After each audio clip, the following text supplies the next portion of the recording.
নতুন pay scale বাস্তবায়ন নিয়ে সর্বশেষ আপডেট দিচ্ছি আজকের এই ভিডিওটির মাধ্যমে। নতুন পে স্কেল ইতিমধ্যেই অন্তর্বর্তী সরকার প্রধান উপদেষ্টার নিকট জমা দিয়েছেন।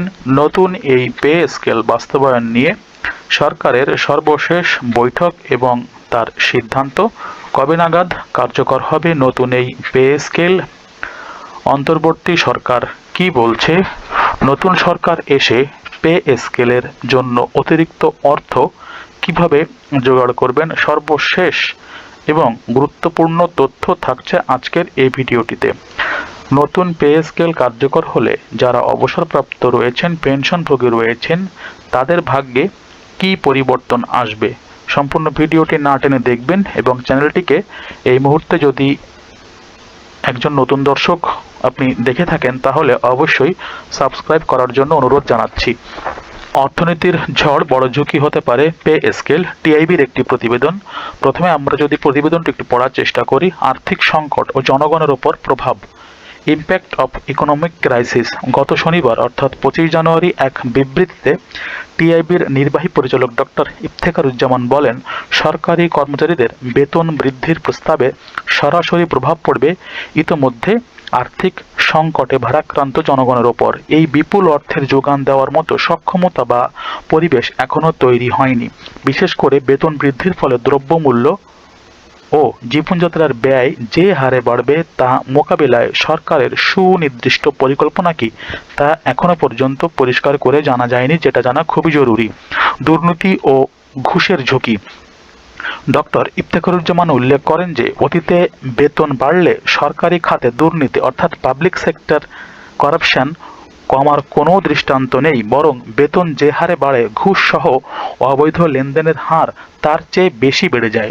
সেবা প্রদানের মানসিকতার ঘাটতি এবং জবাবদিহিহীন আচরণের মধ্যে বেতন বৃদ্ধির এই আবদার মোটেও সাধারণ জনগণের প্রতি উপহাসের শামিল। টিআইবির কঠোর প্রস্তাব ও সম্পদের হিসাব। টিআইবি বলেন, বেতন ভাতা বৃদ্ধির বিষয়টি বিচ্ছিন্নভাবে দেখার সুযোগ নেই। সরকারি খাতে স্বচ্ছতা নিশ্চিতে সংস্থাটি একটি যুগান্তকারী প্রস্তাব দিয়েছে, যা ইফতেখারুজ্জামান বলেন বেতন বৃদ্ধির অন্যতম পূর্বশর্ত হওয়া উচিত প্রতি বছর সকল কর্মচারীর আয় ব্যয় ও সম্পদের হিসাব হালনাগাদ করা এবং তা জনসমক্ষে প্রকাশ করা। যারা সম্পদের বিবরণী প্রকাশ করবেন কেবল তাদের জন্যই নতুন পে স্কেল কার্যকর হওয়া উচিত। যারা এটি করবেন না তারা বর্ধিত সুবিধা পাবেন না।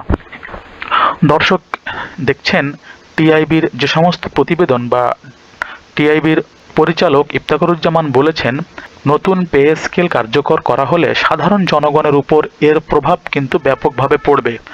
আবার অন্তর্বর্তী সরকারের একজন উপদেষ্টা বলেছেন, নতুন পে স্কেল বাস্তবায়ন করা তাদের কাজ নয়, নতুন সরকার এসে সেটিকে বাস্তবায়ন করবে। এখন দেখার বিষয় আগামী 12ই ফেব্রুয়ারি যে নির্বাচন, এই নির্বাচনের পরে নির্বাচিত সরকার এসে নতুন পে স্কেলের জন্য নতুন করে অর্থ বরাদ্দ দিয়ে সেটিকে কার্যকর করে কিনা। আমরা যদি পিছনের ইতিহাসের দিকে একটু ফিরে তাকাই, গত পে স্কেলগুলো যেভাবে কার্যকর করা হয়েছে তাতে কিন্তু পে স্কেলের খসড়া প্রদানের পর দীর্ঘ সময় লেগেছে এটিকে কার্যকর করতে। আমরা এবারও আশা করি একটু দেরিতে হলেও নতুন পে স্কেল কার্যকর করা হবে এবং সেটি সাধারণ সরকারি কর্মচারী, কর্মকর্তা ও পেনশনভোগীদের জন্য একটি সুফল বয়ে নিয়ে আসবে, কিন্তু এটি সময়ের অপেক্ষা মাত্র। এখন আমাদের ধৈর্য ধারণ করা ছাড়া আর কোনো পথ খোলা নেই, কারণ নির্বাচন খুবই সন্নিকটে। মাত্র গুটি কয়েক দিনে নতুন এই পে স্কেল অন্তর্বর্তী সরকার কার্যকর করে যাবে বলে আমাদের কিন্তু মনে হচ্ছে না। সম্পূর্ণ ভিডিওটি যারা দেখছেন এই মুহূর্তে, আমি বলবো চ্যানেলটিকে অবশ্যই সাবস্ক্রাইব করতে আপডেট ভিডিওগুলি পাওয়ার জন্য। সম্পূর্ণ ভিডিওটি দেখার জন্য সবাইকে ধন্যবাদ জানাচ্ছি। পরবর্তী ভিডিও দেখার আমন্ত্রণ রইল।